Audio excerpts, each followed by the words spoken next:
రజాకారుల టైంలో పుట్టినందుకు కొంచెం బాధగా ఉంది, ఇప్పుడు పుట్టినందుకు సంతోషంగా ఉంది.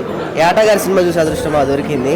ఇంత బాగా అసలు ఎక్కడ చూడలేదేమో. ఒక్కొక్క క్యారెక్టర్ చూస్తుంటే నిజంగా అసలు ఎంత ఏడుపు వస్తుందంటే, ఎంత స్ట్రగుల్ అయ్యాము ఇలా ఈ స్వాతంత్రం రావడానికి, ఎంతమంది ప్రాణాలు ఒడిగట్టారనేది చక్కగా స్టోరీ అంతా తీసుకొని ఆయన టాలెంట్ని మొత్తం ఇందులో పిండేసేసి ఇంత మంచి ఫిల్మ్ని మనకిచ్చారు.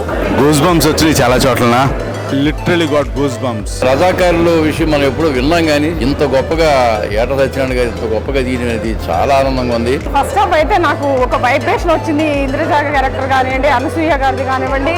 సినిమా మాత్రం ఓవరాల్ గా చాలా బాగుంది, ప్రతి ఒక్కళ్ళు చూడాల్సిన సినిమా అన్నమాట. హిందువులు ఏ స్థాయిలో బాధలు ఎదుర్కొన్నారు, హింస ఏ స్థాయిలో జరిగింది హైదరాబాద్ సంస్థానంలో, ఆ వైలెన్స్ అంతా కూడా కళ్ళకు కట్టినట్లు చూపించారు. భారత్ మాతాకి ఇది సార్ సినిమా అంటే.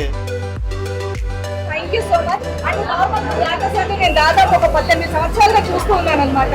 బట్ టీవీ సీరియల్ చరిత్రలో ఆయన నిజంగా మించిన వాళ్ళు లేరని అంటారు. బట్ ఆయన నమ్మి ఈ సినిమా తీయించినందుకు నిజంగా థ్యాంక్ యూ సో మచ్. ఏమి తీసారయ్యా మీరు, సినిమా అంటే ఇది ఇలా ఉండాలి. చర్చలు లేవు, సంధి లేదు, యుద్ధం జరగాల్సిందే.